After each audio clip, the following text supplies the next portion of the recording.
Evening, everyone. Going to give it 1 minute, maybe 2 minutes. I'm feeling super generous tonight, and I'm more cracking. Please grab yourself a refreshing beverage, relax, take a seat, stand if you want to. You've been sitting all day, and we'll get going. Delicious.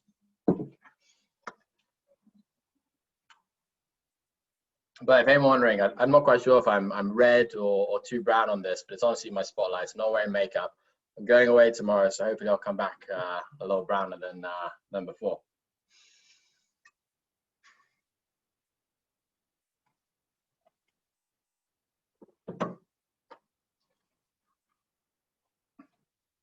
Ah, hello, Julia. Probably butchered your name. Very sorry. Yeah, 1 more minute and we'll get rolling.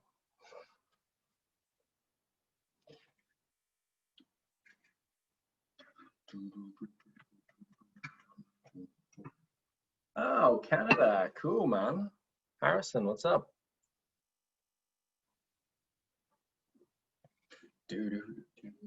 Alrighty. Ah, bonne chance, enchanté.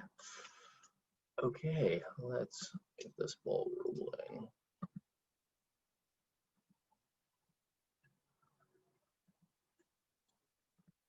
Okay, and we're ready to roll.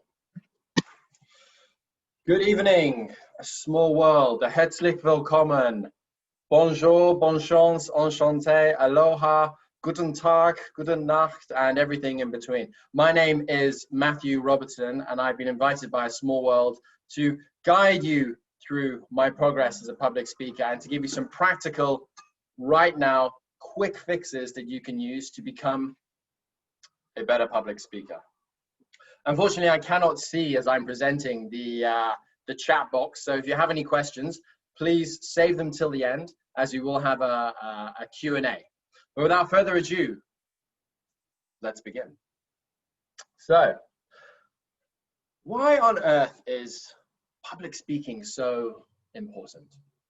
It is, of course, the #1 fear as rated globally. I think #2 is fear of flying, even #3 is death, and then for me, the biggest fear is, of course, sharks and turbulence. I hate them, honestly. But public speaking is incredibly important because it is a key to success in life. Have you ever been to a job interview and they ask you a question which you just haven't prepared for, such as, what's your favorite dinosaur? Or you're going on a date with someone and they put you on the spot by asking you something incredibly direct and you have no idea how to answer and how to react. Guys, every single one of us has a message inside us. We have something really important we want to say to one person, to 2 people, to a room full of people, to an arena full of people. But how do we say this in a clear and concise way that's relatable, convincing, and motivating? If we don't master public speaking, where on earth will we get in our life? It's important for me as a salesman, as a Toastmaster. It's important for you in your job, in your life. And it's important for everyone on planet Earth to be able to communicate properly. To give some structure to this webinar tonight, and once again, thank you very much for everyone for joining. Firstly, I'm going to give you a little bit of an overview of who I am and why on earth I'm presenting on this virtual stage today. And then we're going to get right on into the bread and butter, so to speak, the practical tips which you've all been longing for. Hopefully the froth will be dripping from your mouth by the end of this as you are scribbling all the notes I'm going to be passing you as I deliver my speech tonight. We're going to talk about the pre-speech. How do you build a speech? What should you prep for? We're going to talk about the moments leading up to the speech. How do you get mentally ready and psyched to deliver something awesome? And last but certainly not least, the actual speech. What should you do? How should you act when you're on that physical or virtual stage? And then I'm going to quickly sum up with some key points and maybe a few bonus tips. And then we're going to go on to the Q&A. I'm sure all of you have a few specific questions. Maybe it's challenges you're having right now with a specific speech you're working for, or just general questions I haven't answered. So To begin, and by the way, my webinar tonight, I'm going to be showing you guys some pretty weird images, but don't worry, I will be explaining them all as I go along. So I was never, quote unquote, a natural at public speaking. I recall my very first bout of public speaking when I was probably in primary school. I went to primary school in South Africa, and we used to do a speech day once every year where we would have to get up and recite a poem. And I remember dreading the moment when I had to stand up and deliver my speech. And this dread, this fear continued right through my school life to university. I would quake in my shoes as I walked up to the stage. My hands would be sweaty, almost dripping from the palms. I would forget my words. I would have nervous shuffling. I would have that flip over in my belly. And I just couldn't quite connect with the audience. I wouldn't even look at them sometimes. I would look down at the floor or up at the ceiling. I just couldn't deliver a message. And that all changed for me about 4.5 years ago. I don't know about you guys, but there comes inflection points in our lives when we realize we have a challenge or a problem that we have to deal with in order to be successful. So I decided to do something about it. I was tired of those hot flushes, the sweats, the pains, and not being able to deliver a public speech in line. So I decided to join what's called Toastmasters. Now, a lot of you, I'm sure, have heard of Toastmasters, but for those of you who haven't, it is an international public speaking organization. It was founded just over 100 years ago in America. It's a very American-centric organization, and there's hundreds, if not thousands, of clubs all over the world. There's, I think, just over 50 here in London, where I am tonight, and it's a safe place for you to go and practice public speaking, leadership skills, improv speaking, and last but certainly not least, critical, constructive feedback of other people's speaking skills. Now, I've been doing this for roughly 4.5 years, and it's really helped me get some very strong trajectory in my job, because I'm also a salesperson. So my role day to day is traveling often to the Nordic area, so to Scandinavia, to Sweden, to Denmark, to Finland, to Norway, and of course around Northern Europe, Belgium, the Netherlands, and Luxembourg, and pitching people about my company's consulting products and hopefully getting them to sign a consulting deal with us. Being able to talk to strangers has been invaluable in my career so far. And I've progressed quite a lot in Toastmasters as well. So this is actually a picture which was taken of me this year. Every year in Toastmasters, I've competed in the London finals. So every year in Toastmasters, we have a world public speaking competition, and there's about 6 phases, and the final is in Las Vegas. Every year, up until this year, I've made it into the London finals with a prepared speech. But this year, I won the London finals. I became one of 2 best speakers in London, and I went all the way to the England finals with my public speaking skills.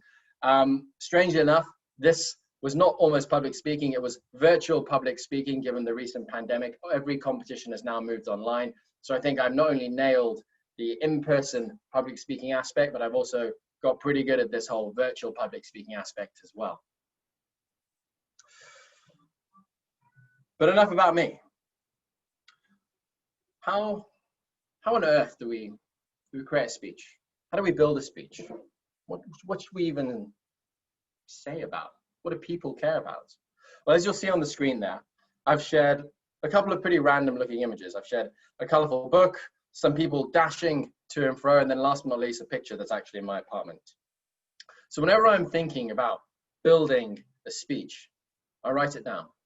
And I carry with me a little notebook, like in the top right screen there, where I write down all my crazy and wacky ideas. And it's not necessarily about, I want to do a speech on this. It's sometimes a joke that I've heard that I think is really funny, or an interesting idea I want to explore, or perhaps a certain mannerism or point of view that I want to convey in my next speech, whether that's in my job, or actually in Toastmasters, or even with my friends. I write it down, I store it. And then when I get home, I always do a little bit of an evaluation on that. And I have one of my mentors in Toastmasters. If I think it's a really good idea, I'll send it to him. I've got it written down. I carry it everywhere with me. I never forget that idea. Secondly, when you're building a speech or you're going to deliver one in your office or to a group of friends, I would recommend picking a theme. Now, a theme could be something like, I want to deliver a really solid joke during this speech. I want to make the audience laugh just once. or I want to motivate the audience. I want to have a very clear message which almost forces people to take action through my speech. Or maybe I want to interest people. I want to give them a really cool topic to go away and think about. Shape your speech around that. That gives you a very clear personal goal besides standing on a stage and delivering a speech, but it gives you that almost personal checkbox. You can go, hey, I did really well on that. I made the audience laugh. I did a really convincing speech. Start with the idea book, then go on to how you want to shape your speech around a specific theme. Then let's go on to the bottom left picture. Now, for those of you who are avid readers like myself, I'm sure you may have come across a book called The Art of War by Sun Tzu. It's he was a Chinese general thousands of years ago, and he wrote this book, which is still considered one of the best books of all time. It's a series of lessons that any military leader, political leader, business leader can learn from. And one of them is every battle is won before it's ever fought. Every battle is won before it's ever fought. What that means, you must practice and you must know your enemy. Now, I'm not sure there's any enemies in public speaking yet, but I'm talking about practice. You have to drill, you have to practice, and you have to rehearse before your speech. I will come on to the improv topic later, but if you want to stand on a stage and deliver something really convincing, really cool, really powerful, you've got to do some practice. This is not a quick fix. This is something that's taken me years to do, but this is something I do every time I'm about to deliver a pitch or a Toastmaster speech. This picture is actually to the right of me. It's not an eagle, it's a vulture. And as you'll notice, it has a sort of reflection on it. It's not quite a mirror, but I can see my reflection. And whenever I'm about to deliver a speech, I spend sometimes an hour every day, maybe 2 hours. I practice my speech 3 to 6 times a day in front of that reflection, because it allows me to see the outline of my body, how I'm standing, how my body language is, without actually seeing my face, which can obviously be a little bit distracting, some would say.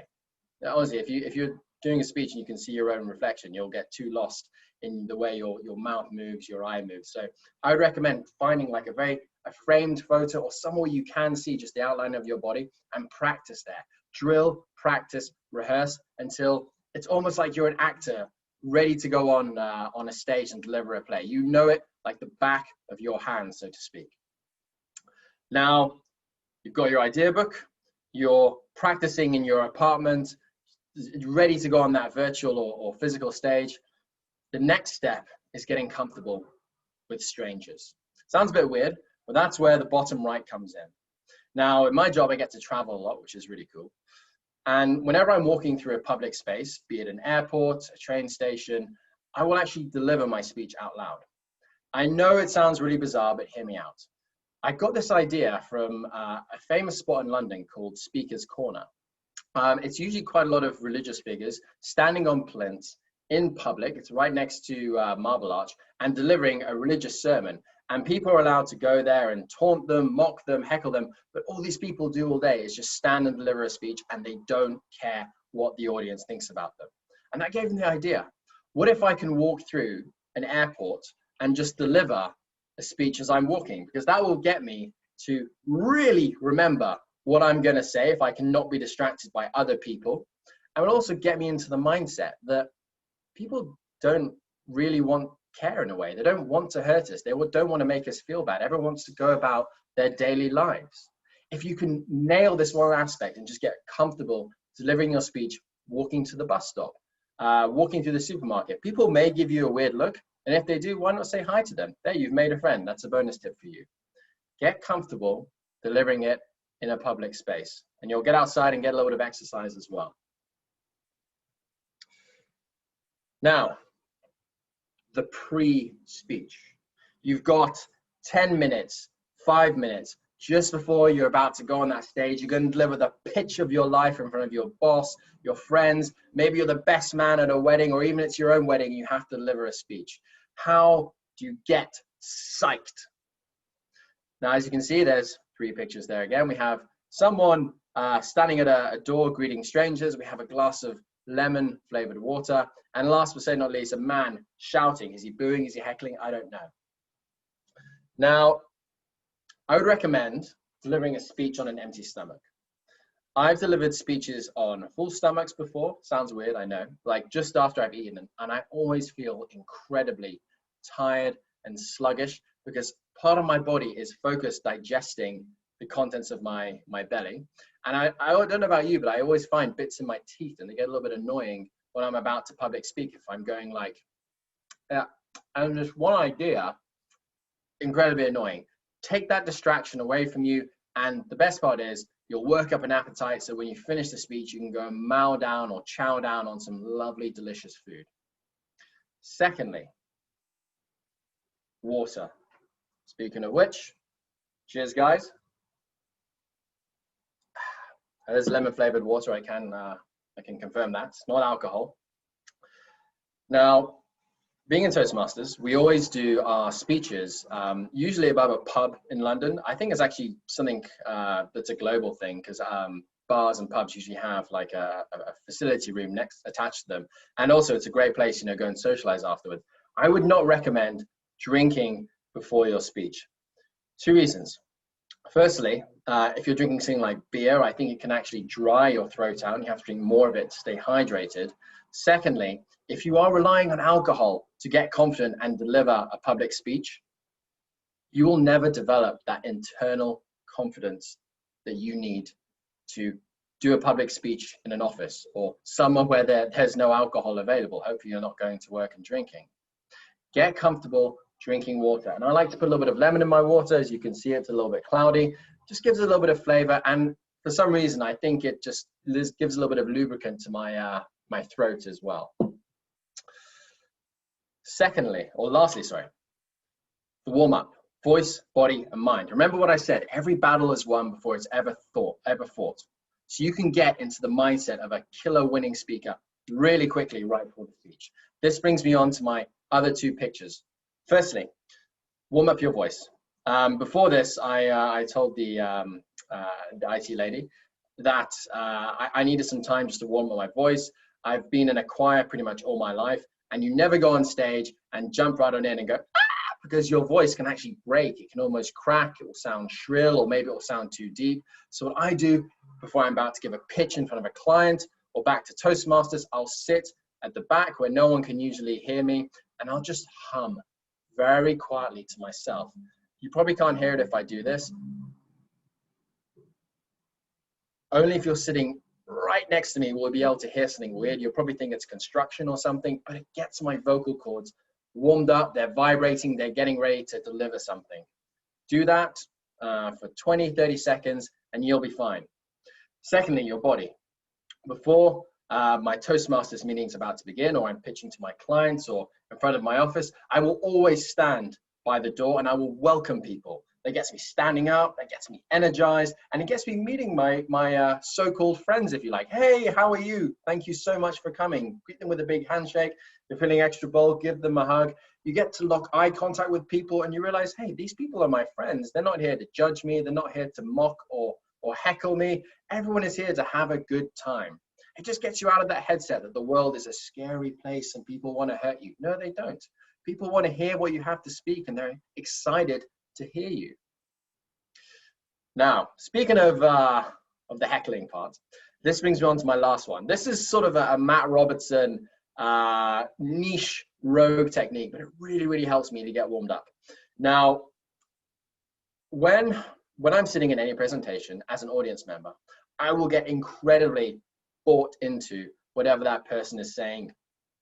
Not only does that help me, but it helps them. If that person tells a joke, I will laugh sometimes in an over-exaggerated way, like, that was freaking great, nice one. If anyone says, does anyone have any questions? I'm the first one to put my hand up and I'll ask something. If they make a good point, I'll turn to the person next to me and go, hey, that was a really good point, like that. It's a playful, it's a cheerful, it's a positive heckle.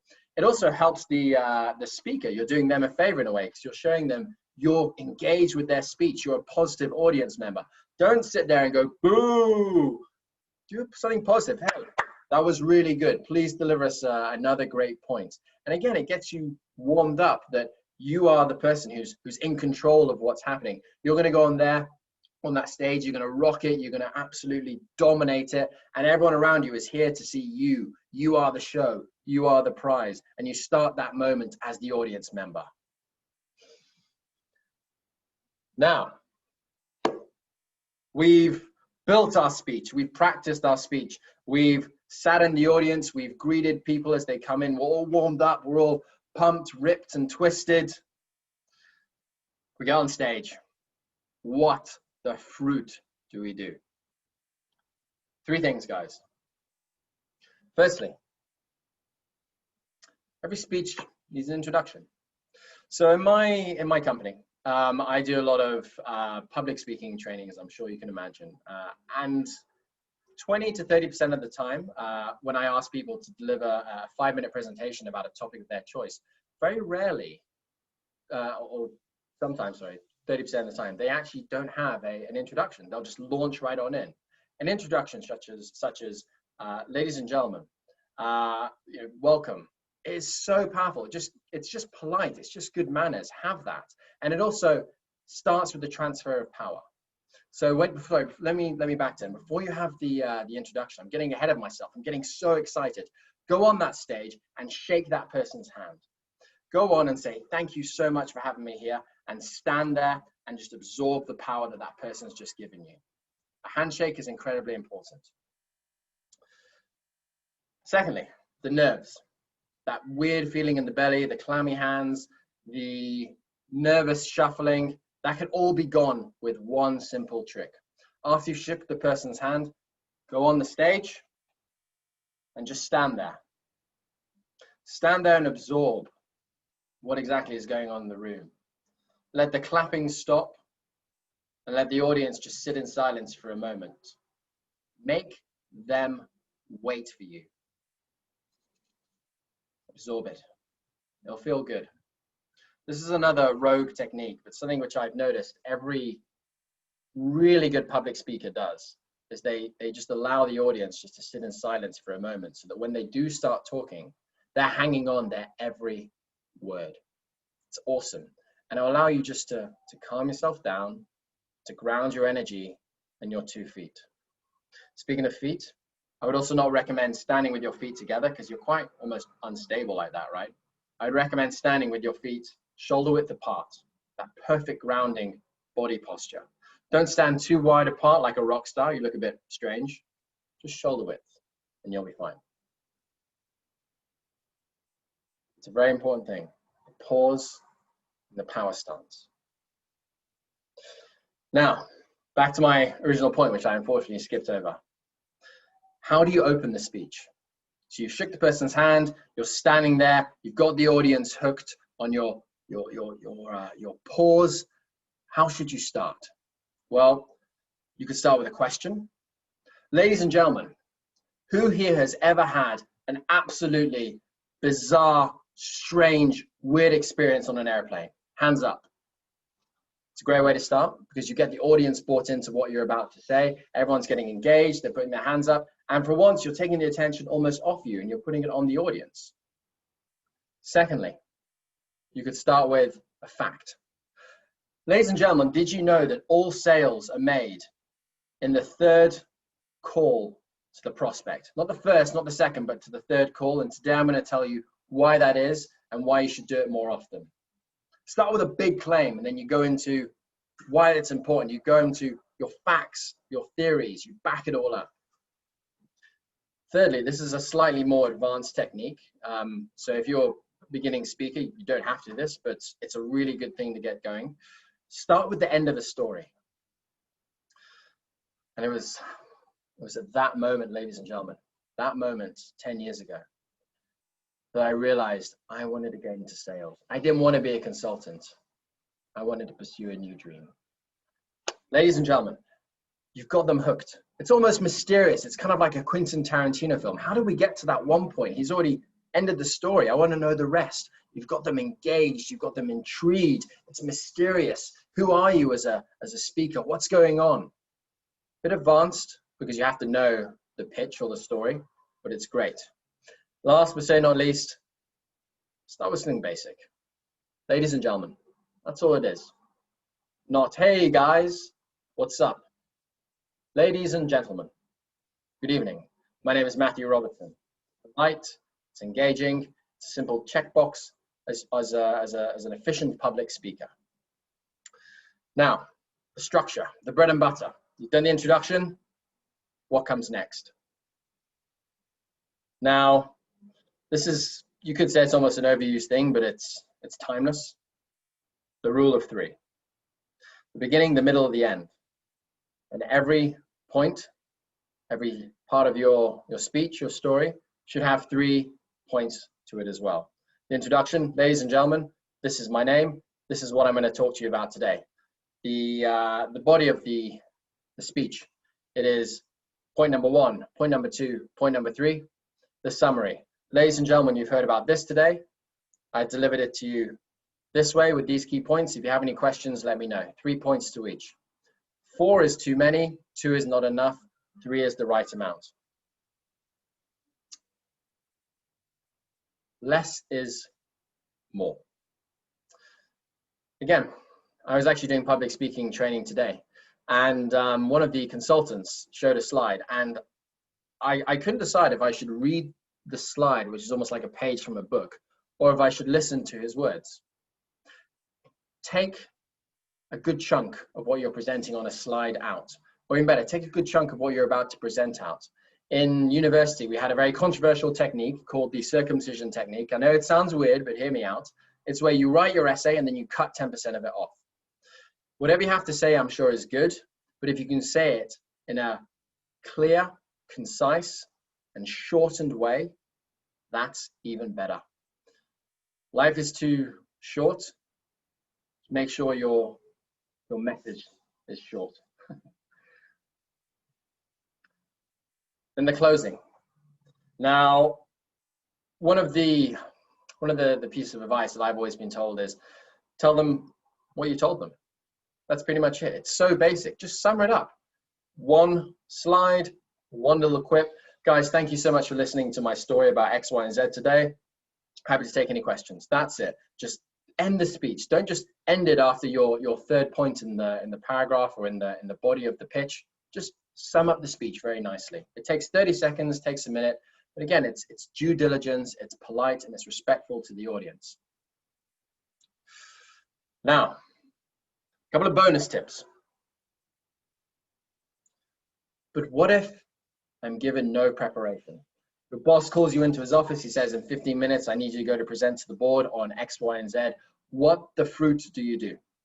Now, one of the things we do in Toastmasters is improv speaking practice, and we've actually moved into what we call like a prepared improv speech, where at the start of our meeting, I'll get given a topic. My one last week was, would you rather be a vampire or a werewolf? And I have to speak for 7 minutes about it in 20 minutes time.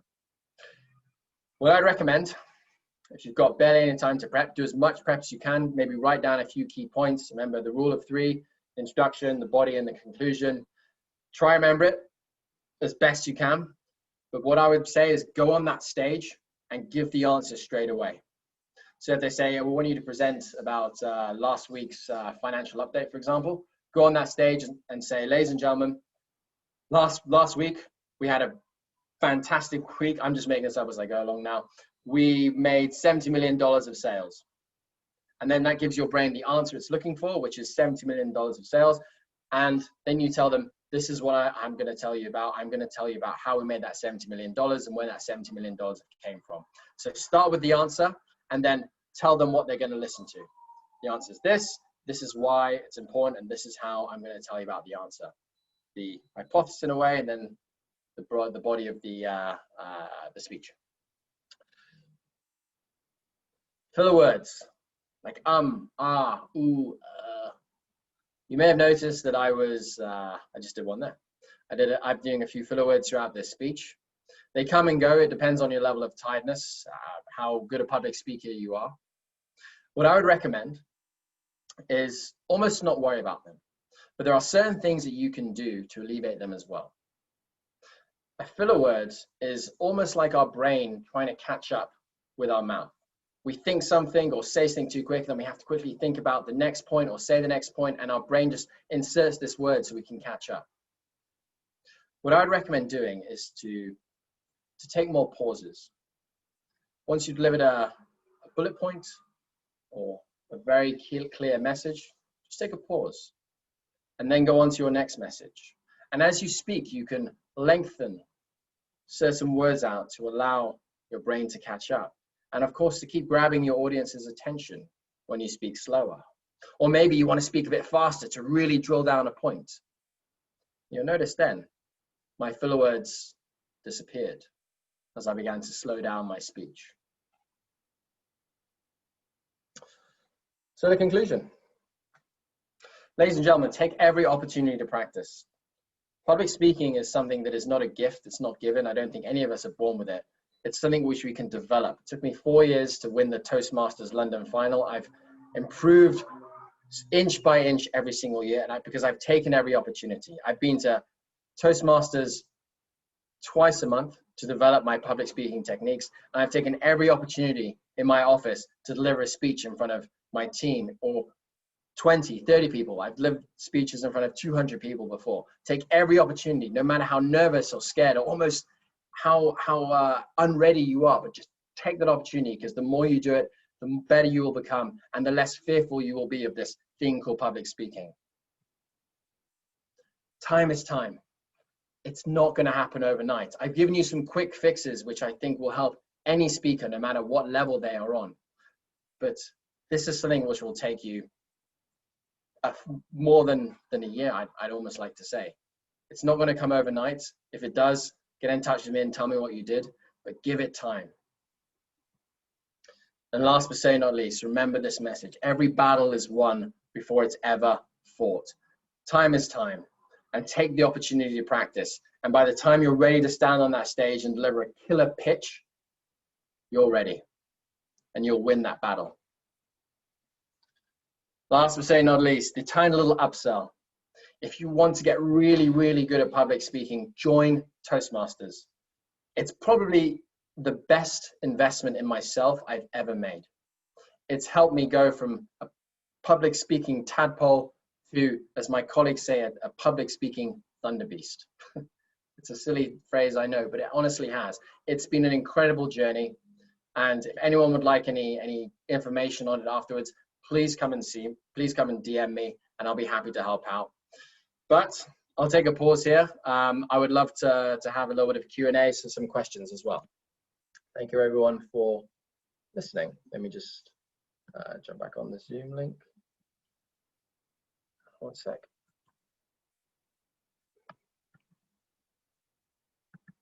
There we go.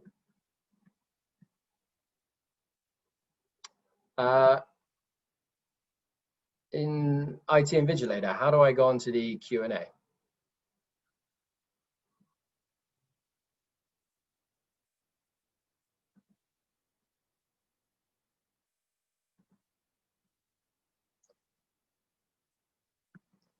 I think maybe if someone unmutes themselves, I might be able to see it. Let me stop sharing my screen as well. There we go.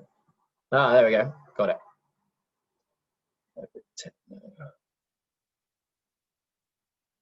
Can we get a copy and paste of your slides? Yes, absolutely. I'll send them to a small world, and then they'll send them round. Okay, so I'm going to go to Nick first. So Nick Kroll, what do you think about acting lessons? So my company actually partners with an acting club to deliver public speaking training. I think they're great. I've actually never done acting lessons, but I've had a lot of feedback saying, have you done acting lessons, Matt? Because it sounds like you have. I think the more comfortable you get speaking anywhere, the more you'll try experiment with certain ways of speaking, funny voices, you will actually become characters in your own stories. So I think Toastmasters and acting lessons are probably almost the same. It depends what you want to get out of it. In public speaking, you're almost, the truest form of yourself, because you're not an actor. You're not really trying to be someone else. Sure, you can fake it till you make it, but it depends what you want to get out of it. I would recommend Toastmastering. I've never done acting training.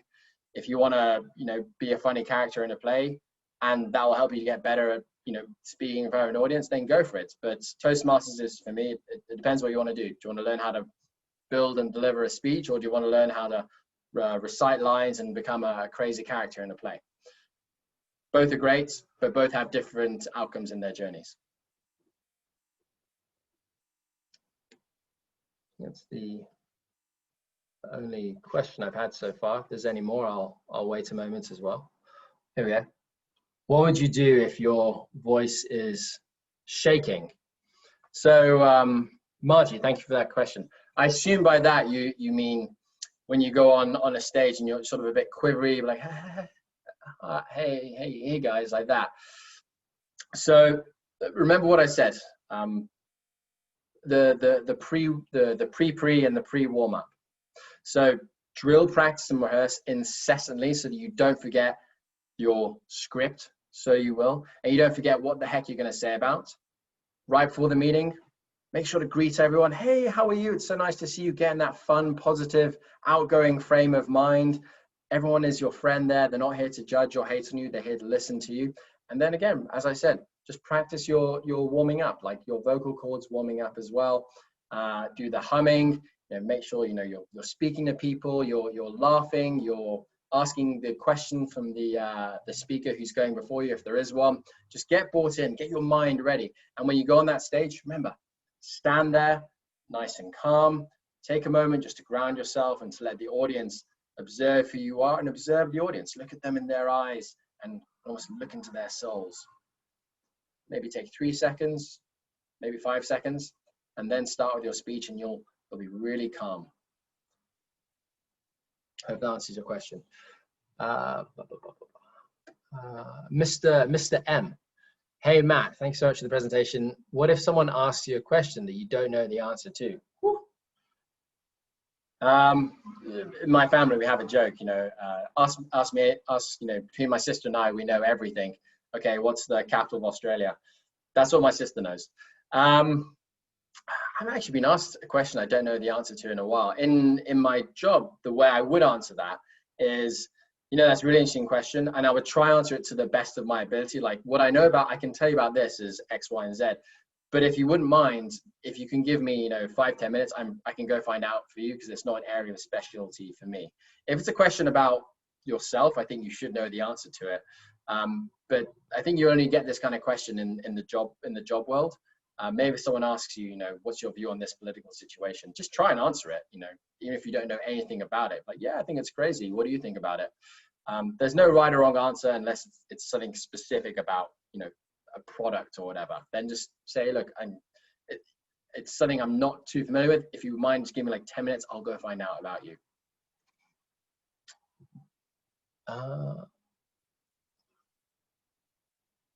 Hi all, thank you for your valuable inputs. It's from Eileen. Due to the current situation, what are your top 3 tips and tricks for online public speaking? Really good question. So in Toastmasters, we all moved online, I think from March even, like we were like that. And it was so bizarre because public speaking is public speaking, it's not online speaking. Firstly, this is probably the most important thing, and it's a little qualm I have. Stand up. It's so easy because when we're sat down and slouched over like this, your diaphragm's compressed and you can't get that level of oxygen you need into your body to be able to control your voice, your pitch, your tone, your cadence, your texture. Stand up and sort of pull your shoulders back, and you'll be able to move your arms as well. Your arms won't be stuck on a desk. You can go like this. You can emphasize certain points. You can say, look over this slide over here. You sound confident. You sound buoyant. Stand up. Secondly, look into the camera. It is difficult, I know, because you can't almost see the camera sometimes. My laptop is black and the camera's black as well. What I've done in the past, like I put like an arrow there. It's like right here. And then thirdly, move your photo of yourself, your video of yourself away. Like even right now, I have to see myself speaking because I have the Q&A on the side, and it's super distracting, like seeing myself move. I keep glancing down at it, but if you can, just move it away. Go on panel view. I think that's something you can do, so you can only see whoever's speaking. Here we go. Julia, is the best thing you can do to get better at public speaking? Is that what is the best thing you can do? I'm already been a member since years. Julie, correct me if I'm wrong. I think you're saying what is the best thing you can do to get better at public speaking? Yeah, well, yeah. So what is? If you wouldn't mind just rephrasing your question, I'm just a bit confused about what you mean. While you do that, I'll go on to Eve's. Speech with or without a PowerPoint presentation? Really, really good question there.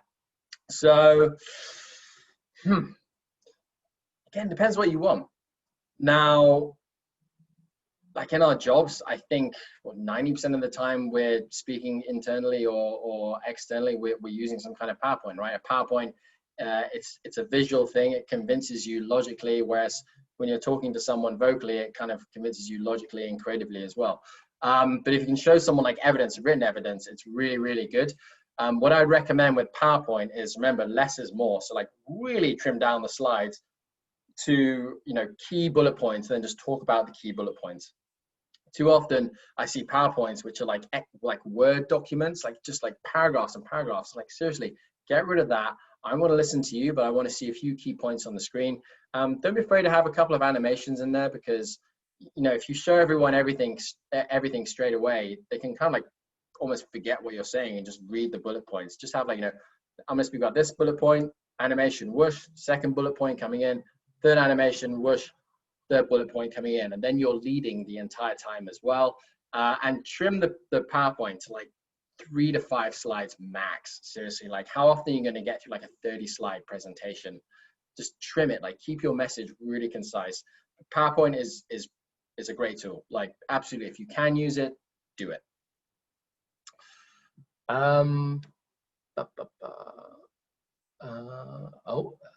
Sorry.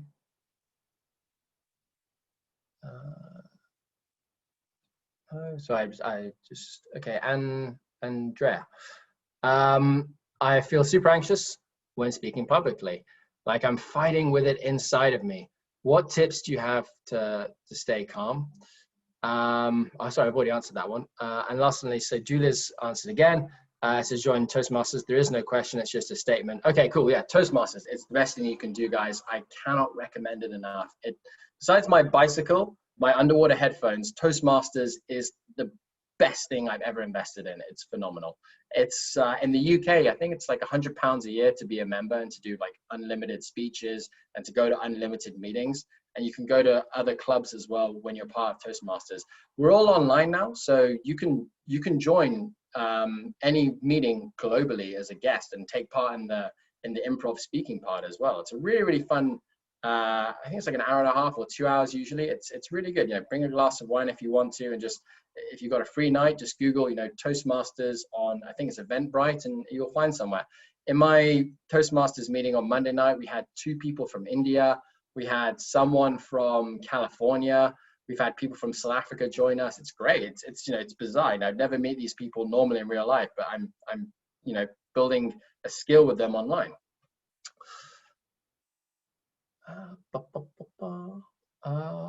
Okay, what's the most difficult speech you had to give and why? Ooh. So I like that. It's nice. Nice question. Give me a second. I'd love to say the very first speech I ever gave, but as I've moved along in Toastmasters, you kind of have to become pretty creative about topics you want to talk about, right?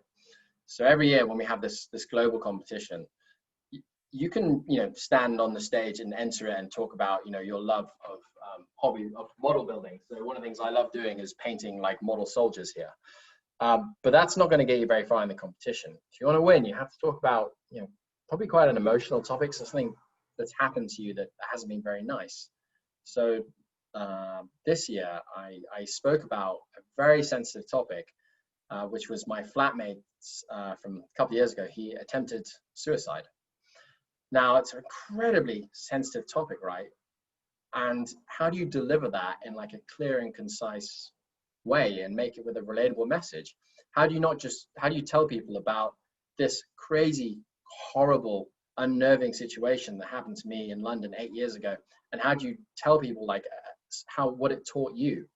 that was a really difficult speech to build, because I knew the story like the back of my hand, but I was trying to figure out, what was the message? What did I learn from this? What did this experience, this horrible experience of, you know, finding my flatmate in a bathtub, what did that teach me about life? It took me about 6 months to build that speech. I'm building one for next year's competition as well. It's taking me like 8 months to build. That one's about my granddad. So probably one of those. I usually plan speeches quite far in advance, because I have what I want to talk about, but then I have to think about what is the message that I'm trying to deliver with that. So it's usually a very unnerving and crazy topic that's happened to me. What did I learn from it? I'd say, yeah, last year's Toastmasters competition speech. Kalu, what are some of the public speaking starting you like to remember more? What has been the message at the starting? Can you let me understand better how to warm the voice before the speech, during the speech? Okay, so like how do you warm up your voice? Okay, this was in the presentation earlier. I appreciate you may have joined a bit late. So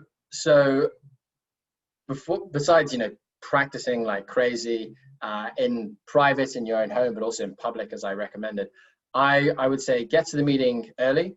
You know, set out the chairs, like, you know, literally build the venue yourself if you can. Like, I want the chairs arranged in this way. I want the PowerPoint presentations placed here, here, here, here. Because then that kind of gets you in the frame of mind, like, this is my house. Like, I'm presenting in my house. Like, I'm the boss of this venue.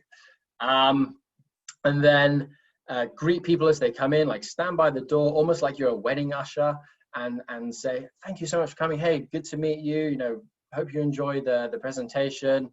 You know, look people in the eye, drink water before as well. Make sure you're hydrated, because that gives a little bit of lubrication to your vocal cords and your throat. And then, you know, be chatty with people. Just keep talking. You know, don't shout, but just be nice. And then as you sit down, as you listen to the other speeches, I like to hum. I won't do it again because you probably still can't hear me, but I hum very, very silently in different tones. And that gets a different part of my vocal cords warmed up for ready to pitch. And then I like to, you know, I call it politely heckling the speaker. So saying, like laughing in an exaggerated way, or if they say, has anyone got any questions, I'll always put my hand up, because that gets you talking again. It gets you, you know, using a different part of your vocal cords. When you laugh, you use this part, and when you ask a question, you use this part. You just want to be as flexible as you can as with them. Sorry. Oh, cool. Mexico City. Wow. 9:30. Okay. Tell us advice for speaking digitally. How long is too long for a first sales presentation? I like it. I hope you're a fellow salesperson. Digitally, stand up. This is actually a salesman technique. You know, stand up when you pitch, sit down when you close. Absolutely.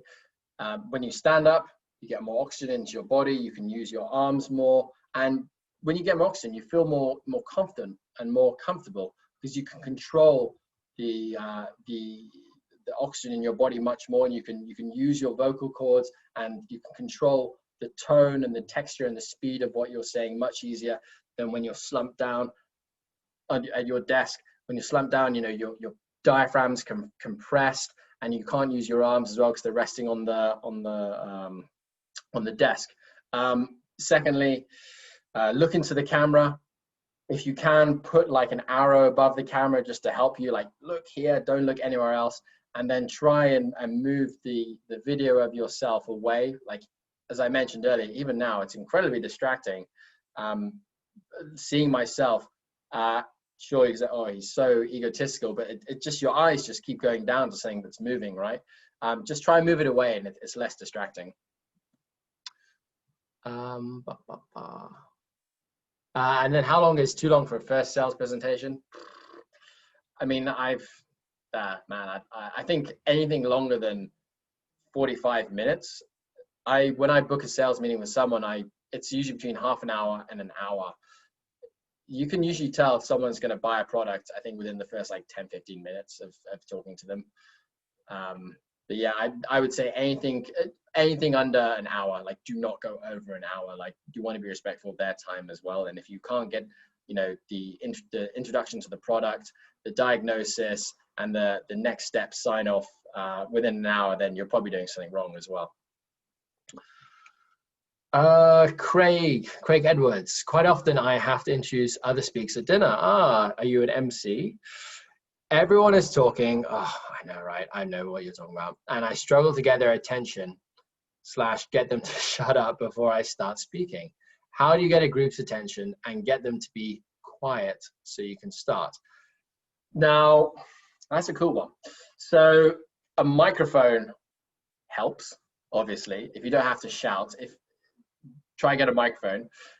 Try get some introduction music as well. You want to almost interrupt the atmosphere that people are in, right? Because when everyone's talking in a restaurant, you know, when you hear happy birthday or a siren, you kind of go like, oh, what is that? Like that. So try interrupt like the background with some kind of introduction music. Could be trumpets, could be whatever. And then stand up when this introduction music is going on, or you know, flashing lights, and just keep standing and wait until the audience has been silent. And maybe even like raise your arms out like this. You can't quite see what I'm stretching, but it shows I'm about to do something.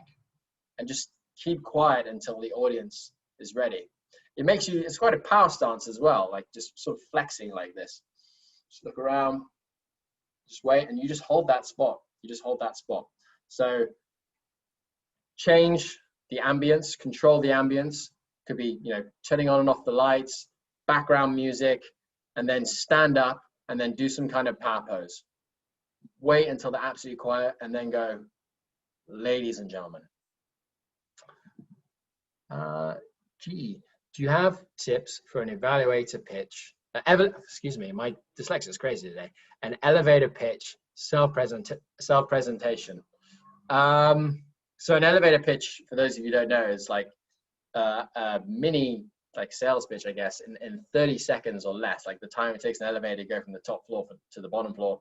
So let's say you got in the elevator with that person you've always wanted to meet, or that person you're really trying to sell to. What would you say to them? I would recommend starting with the answer. So going in and being like, hey, do you know how you can make 30% more sales? What?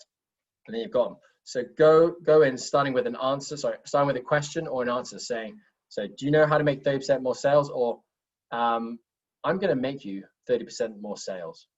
Something like that. You've got their attention with a question or an answer, and then you go into 3 very quick rapid fire points.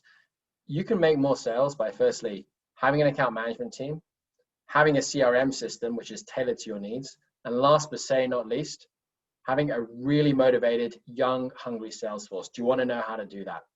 Done. So open with a question or an answer, and then 3 very quick points. And at the end, do you want to know how to do that? Let's end a question. Hope that answers your query. So from Laura. Hi, how do you manage interruptions, especially constant interruptions mid-phrase? Great question.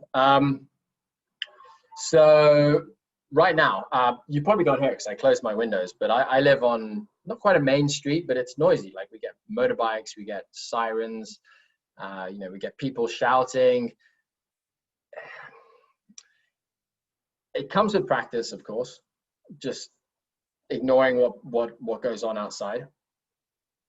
As soon as you hear an inflection, sure, you can take a pause, but that shows you've been interrupted by it. But I would not at all acknowledge the interruption. Oh, what was that? Because then you're basically discarding whatever you've said and you're focusing everyone's attention on something else. If it's a really loud interruption, like a siren, just be like, just 1 minute.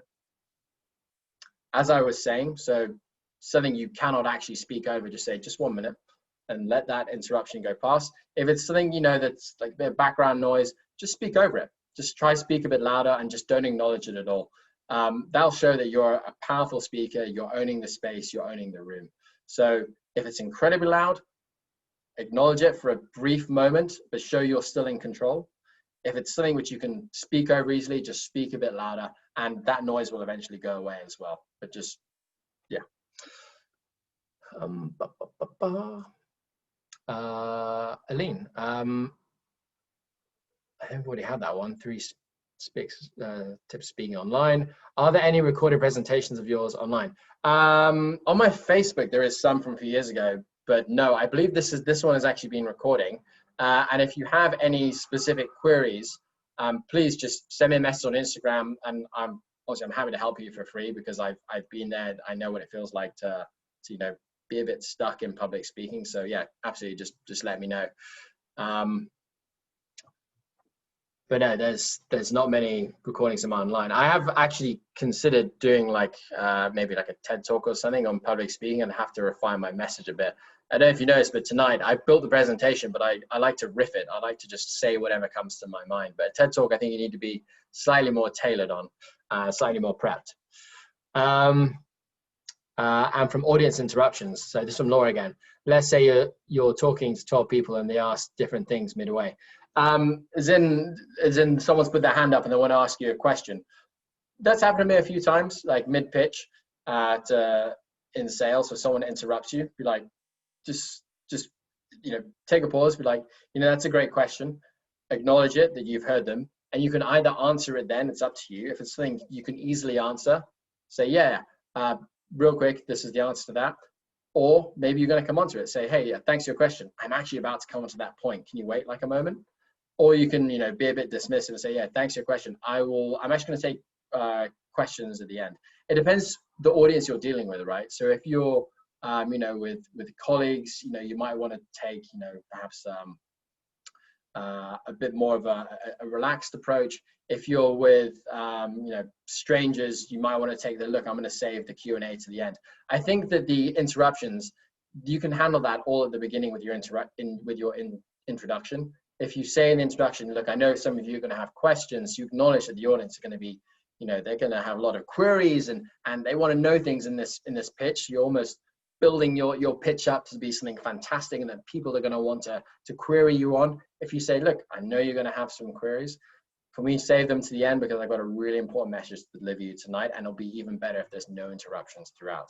So try handle it at the beginning, but if someone really insists on it, just try tell it to your audience. If it's your boss who asks you a question, I would recommend answering it. If it's someone who you don't know, a stranger, say, yeah, I'll answer that at the end. Hope that answers your question. From Wise Storm, basically it's all about public speaking regardless of the topic and audience. I hope so. Thank you very much for your great presentation with a smile. Thank you very much, Anna Maria.